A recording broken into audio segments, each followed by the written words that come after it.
السلام عليكم ورحمة الله وبركاته. ازيكم عاملين ايه؟ يا رب تكونوا بخير. عايزين نتكلم النهاردة عن موضوع او حاجة جديدة، او حاجة يعني ما اتكلمناش عليها في الصفحة دي قبل كده. اللي هنتكلم عنه ان موضوع تلقيح الارانب. امتى نلقح الارانب؟ بصي، الارانب ممكن تتلقح من اول يوم عادي، من يوم الولادة. ممكن تبقى الذكر معاها وتتلقح من يوم الولادة عادي. بس احنا عايزين نتكلم بطريقة ايه، يعني بطريقة ناجحة شوية او طريقة عملية. معلش، انت تقدري او حد يقدر يحمل ويولد، يحمل ويولد، هيرضع ازاي؟ الرضاعة هتكون هيكمل مع الارانب او الصغار اللي مولودين دول، هيلحق يرضعهم ايه؟ هتاخدي انتاج ضعيف جدا جدا جدا. انا بلقح يعني، او انا بحب القح من امتى؟ من عمر ال15 يوم، من اول ال15 يوم. بعد يعني ممكن اكتر، بس يوم ما بلقح بدري بلقح من 15 يوم. 15 يوم، شهر، براحتك. ماشي، تستني برضو فترة اكتر من كده برضو براحتك. وكل ما تتأخري كل ما بيبقى احسن للسلالة اللي هتيجي الحمل، واحسن لصحة الارنبة عشان الانتاج بتاعها يبقى كويس ويبقى عالي، واحسن للمولود واللي هيتولد، ولصحة الارنبة عشان تديكي انتاج احسن وعدد اكبر وصحة ومناعة اقوى. ماشي، احنا كده خلصنا موضوعنا كده في مينت. يعني اللي عايز يقفل الفيديو هيقفله، بس في معلومات هتبقى في اخر الفيديو هنكملها مع بعض. ماشي، بس هي كده خلاصة السؤال او الحلقة بتاعت النهاردة كده مرة واحدة. اللي عايزه اقوله لكم ان الارنبه بتيجي في الوقت ده، او ان مثلا لو انت كل يوم تلقحيها كل شويه، بتيجي بعد شويه تاني حمل بيبقى اللبن ضعيف. ممكن تعدي دورتين ورا بعض كويسه، بس التالتة عمرها ما هتجيبها كويسه. لو عدت التالتة عمرها ما هتجيب الرابعه.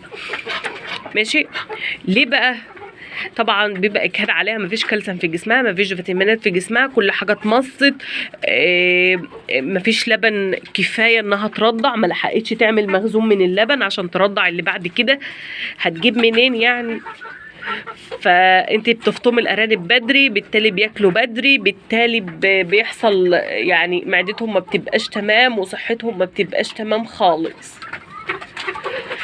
بيحصل غازات وغازات في بطنهم، وبيحصل تقريش، وبالتالي السلالة او الانتاج في الاغلب بيموت.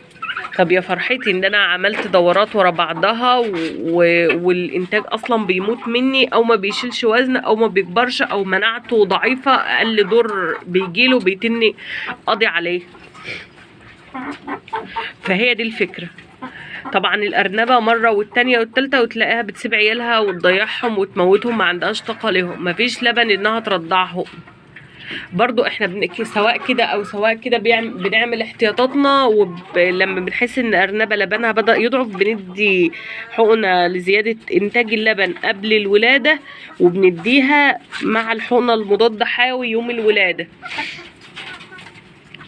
ماشي، فطبعا يعني انا عندي، هقول لكم، انا عندي ارنبه هوريكم عيالها هم، انا لسه ما حطيتلهاش الذكر، او لسه ما حطيتلهاش ال يعني لسه ما حطيتلهاش الارنب للتلقيح.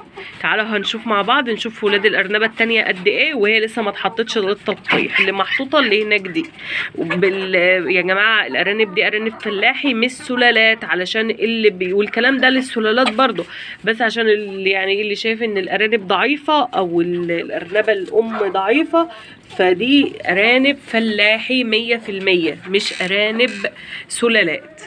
اهو يا جماعه ارنب من ارانب الارنبه التانية. اهو ارنب من الارنبه التانية، مفتح اهو وزي الفل، وحجمه ما شاء الله اهو. يعني معديين ال15 يوم وانا لسه ما حطيتلهاش، ومامتهم اهي لسه ما حطيتلهم. يعني عشان نبقى زاد التاكيد، بيطلعوا وبيدخلوا وبداوا ياكلوا، والله بداوا يقرمشوا في العيش. يعني انا حاطه لهم العيش ده سليمه كده عشان يتعلموا الاكل فيه. زي ما وريتكم ولادها قد ايه، وانا لسه ما حطيتلهاش الارنب للتلقيح ولا فكرت في الموضوع، وهسيبها شويه عبال ما افكر. يعني اصلا ممكن اسيبها فتره ترضع عيالها وتكبرهم عشان الحر اللي احنا فيه ده، او الحر جاي عبال ما تولد في اول الحر. لا ممكن استنى عليها شويه كمان، يعني مثلا استنى لها، مثلا هي والده بقى لها 15 16 يوم، ممكن استنى لاكتر من كده. مثلا استنى كمان شهر، يبقى ولادها عندها شهر ونص، يبقوا كبروا، يبقوا بسم الله ما شاء الله عليهم، عبال ما تولد شهر، استنى شهر كمان، يعني نعدي شهر 7 ماشي. تتلقح في اول 8 مثلا، اول 8 دي تولد في ايه، في اول 9، يبقى ولدت في ايه، في الجو وهو كويس، تبقى كبرت عيالها وخدت راحتها ويعني وخدت ريست كمان من ولادات الشتاء، لان ولادات الشتاء ما كناش بنتاخر عليهم ونضيع الدوره او نضيع الدور اللي هيجي في الحر، في عز الحر ده، لان هو ما منوش منفعه. حتى لو ما حصلوش، ما ماتش او ما حصلوش اي حاجه، هتبقى ضعيفه وهيهبلك ادويه ويزهقك اخر زهق. طب ليه يعني؟ طب انا ليه؟ فلا خلاص، انا اقتنعت ان انا هستنى بيهم، هستنى باللي هي لسه والده دي شويه، بس دي من بدري وهي ما عندهاش، او من بدري وهي